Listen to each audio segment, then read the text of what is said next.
Welcome to our 20th video of the year. We're getting down to the end of the season. Things are getting hot, they're getting heated. We've only got 2 weekends left at Bowman Gray. This past Friday night was the first race of a 2-race weekend at the stadium. We had the Twin 50s. I've explained to you before how they work with the cone, with the double file restarts, with the MADHOUSE draw after the first race. We made some real major changes as far as the suspension hookups in my car. And when we went over there, I guess in the first practice on Friday afternoon, with the race being on Friday, we didn't have a normal morning practice where we could shake the car down, so we were kind of going in blind. When we had our first practice, the car was actually really loose. We came in and we made some adjustments to the car, and we went out and the car was really tight.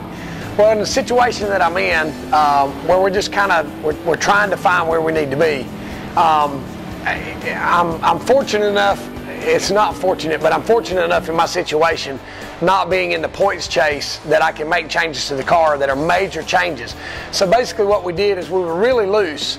So instead of kind of going a little bit, we made a major change and went out and the car was really tight. So from there you kind of back up just a little bit. Well, then you start making gradual changes to the car. So we backed up from that just a little bit and freed the car up some. And qualifying, the car was really tight. I felt like that the car, I didn't think the car was driving very bad. It's just the car was just really tight. The upside to that is I was getting really good forward bite off the corner. What that means is when I put the throttle down, the car actually hooks up and the back tires get grip that you need. The downside to that is it will make the front end push towards the wall and you have to lift out of the gas. So that's basically what happened to me when I qualified. That being said, after qualifying, we made another adjustment. Ready? Here we go.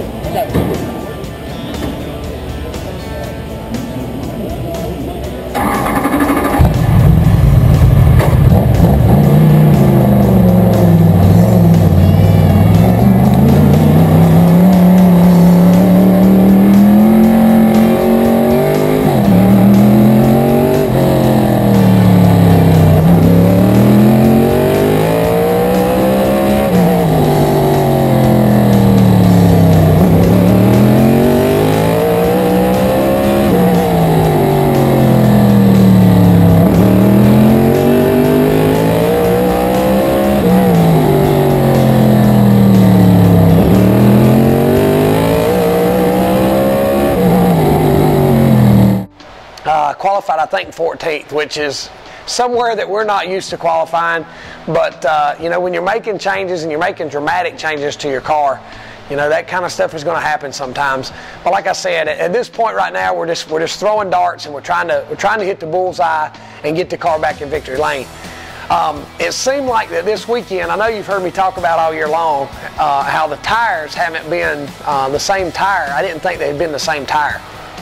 The tire's a lot harder. The tire just doesn't have the grip that it had at the beginning of the year. This past weekend, they got a fresh batch of tires in, and it seemed like that the tires that we had were actually fresher. They felt better, and when I qualified in a race, the first race, they actually felt like they had more grip, and they actually wore out more. So that tells you that they're softer. In the first race, I didn't have that bad of a car, but starting 14th, you know, it just put us behind the 8 ball to start with. We made our way up to 10th. And like I said, the car was still kind of tight, but it wasn't terrible.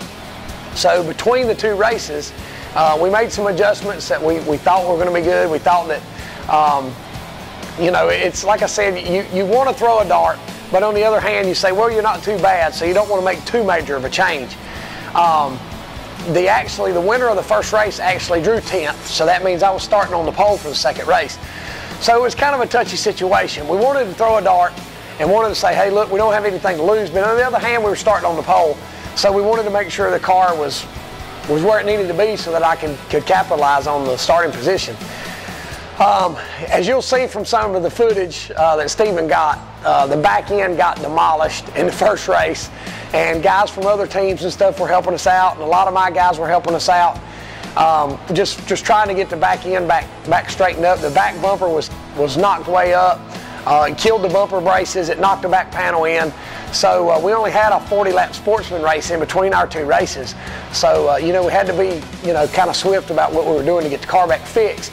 And then on top of that, we had to make chassis adjustments too. So thanks to my guys and for everybody that helped out to get the car back in racing condition, I guess you could say. We didn't get the back panel beat out, but at least we got our back bumper down there where if we got hit in the rear end, that it would hit the bumper and not run up underneath and jack me up in the air. But as we got started in the second race, I got out front.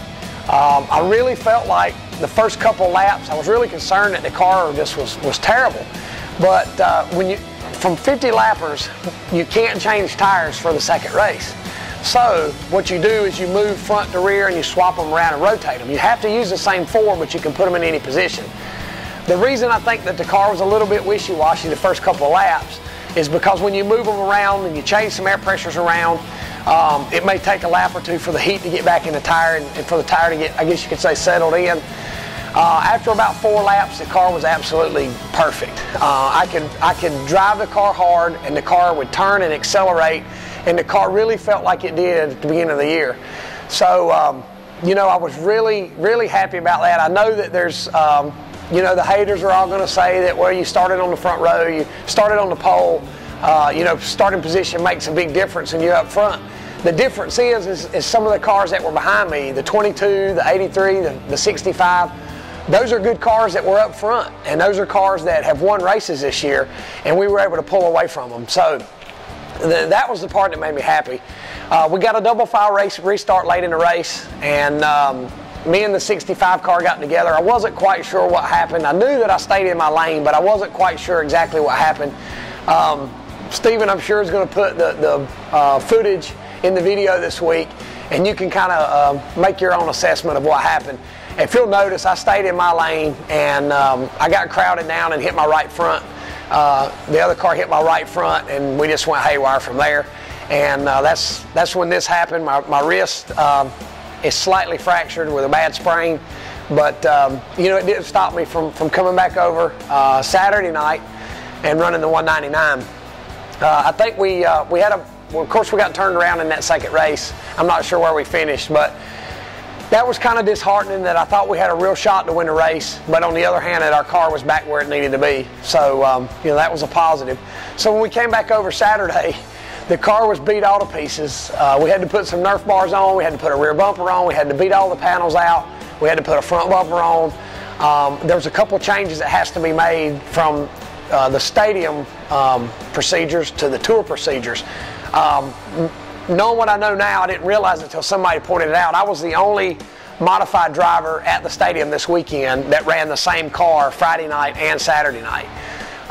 There's a lot of changes that had to be made, a lot of things that have to be done to the car to get it in that position, and we lost a lot of practice because of that. But I think that running that same car that I know works at Bowman Gray, that I know has been good for me in the tour race in the past, I think we made the right move by running my stadium car. The other thing is we lost a lot of practice. I think we got 5 laps of practice. We had a carburetor that was fluttering and busting out really bad. Believe it or not, we borrowed one from Tim Brown. A lot of fans are not going to believe that, but Tim let us borrow a carburetor, and that's the one we actually qualified and raced with. I actually qualified on the pole, and getting 5 laps of practice and not having any idea where the car was. I think that was a true testament to how hard that me and my team and all my guys have worked. They didn't just work all night Friday night, but we came back and worked all day Saturday and all night Saturday night. I think the most gratifying thing about sitting on the pole is all the people that, I've said all along that the haters make the players look better. That's all they do. So for the haters to talk trash about, what we've done throughout the season about soaked tires or wide wheels or whatever, for me to bring that same car back on Saturday night and go through tour legal rule inspections and sit on the pole with that car, that's a testament to how good we are, and we are legal. So, like I said, for whatever reason the other guys don't run their stadium car in the tour race, I don't know, I don't really care, but I know that we did, and we passed tech and sat on the pole. So, that's all I'm going to say about that. But as the race got started, I felt like the car was a little bit tight. And the downside of losing all the practices, we weren't sure exactly what to do to the car because we didn't get enough practice to see how the changes that we made to the car the night before were going to react during the tour race. We got going and I led the first several laps, and the 09 beat me on the outside of a restart. I really wasn't in a hurry at this point. I knew that we had a long race. I've run that race many times. I've won it 2 different times since the tour came over. So I knew that, you know, being in a hurry at that point didn't really benefit me any. As the race got going, it was pretty uneventful till it got down to the end of the race. I ran third for a long time behind the 09 and the 41 of Ryan Preece. I actually beat Ryan in the line one time, and I was running second to the 09. We had a couple restarts, and what basically ended our chances of winning the race is there was a late restart. I think there was about 10 to go. And I was on the outside of the 09 through 1 and 2 and through 3 and 4. And as we got to about the start-finish line, my spotter yelled clear. And as I started to come down, I kind of felt that the hole was probably going to close up, but it was 10 to go.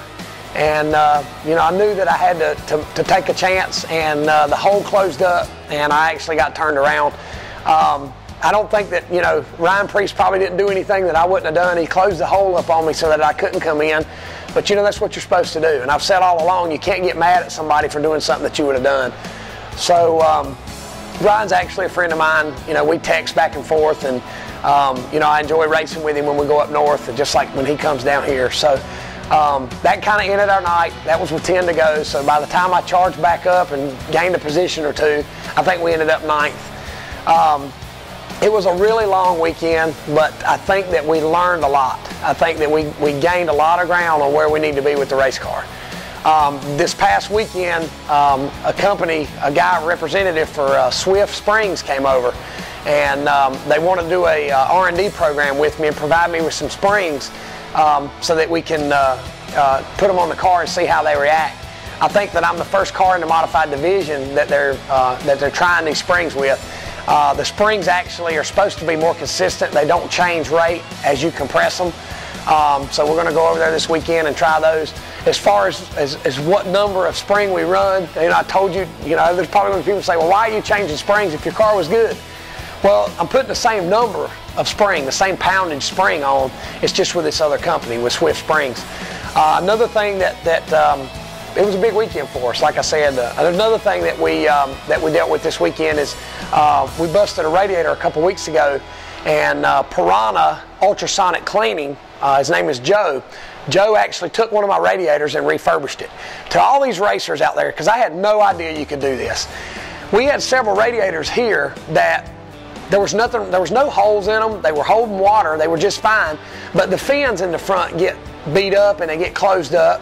And then also the calcium and the deposits in your water when you fill your radiator up build up inside of your radiator, and you lose the ability to cool the engine like it's supposed to. So Joe took this radiator for me and refurbished it, straightened the fins, and cleaned the inside with the ultrasonic cleaning, and the radiator performed flawlessly this weekend. So, you know, he did that for us, and I just want to let everybody know I'm a back scratcher, and he came out and he did this for me, and you know, it was nice that he did it, but the main thing is it worked, and when it works, it makes it a whole lot easier for me to promote somebody's business. So, any racer anywhere, if you've got this, if you've got a radiator that doesn't have a problem, but it just doesn't cool good anymore, call Piranha Ultrasonic Cleaning, and I think they're in Mooresville, and they can take care of you and refurbish your radiator so you don't have to spend $400 or $500 on a new one. But like I said, a lot went on this weekend. It was a busy weekend. We're kind of regrouping. The car I'm leaning up against here is our Bristol car. We're really taking time on this car to go over this car with a fine-tooth comb to make sure that everything is just right. In the tour points, we're way behind. In the stadium points, we're way behind. So victories is what we're focusing on right now. So if we could go to Bristol and get a victory, I dare say that would erase all the bad times that we've had all year in 2012. So thanks to the fans that came out. I want to apologize sincerely to my fans that came down to see me after the race on Friday night. I had to go to the hospital and have my hand x-rayed, so I left Friday night. And then on Saturday night, my hand actually went numb during the race, and it was throbbing, it was sore. And on top of that, Kim had to leave halfway through the race because Slate had a high temperature, a high fever, and wanted to get him home. So I left after the race on Saturday night. I told everybody in the pits that if you came down to see me either night, and you're from out of town and you didn't get to see me or didn't get an autograph or merchandise, send me a message on Facebook and I will personally autograph a card and send it to you, because I know that the fans that come from out of town, that's one of the biggest weekends that we have, and you might have made a special trip to come and you didn't get to come down and meet with me. But anyway, thanks to everybody that came out. Please come out this weekend. We got 225 lappers, 2 weekends left at Bowman Gray, so it's going to be exciting, so come out and see us.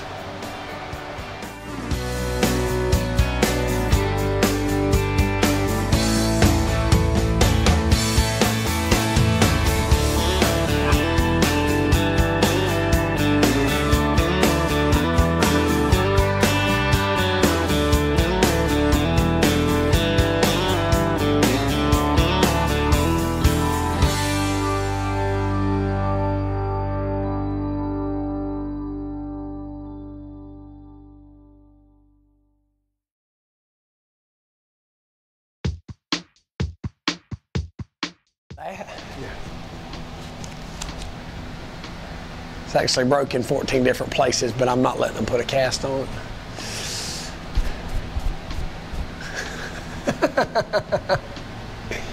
I kid.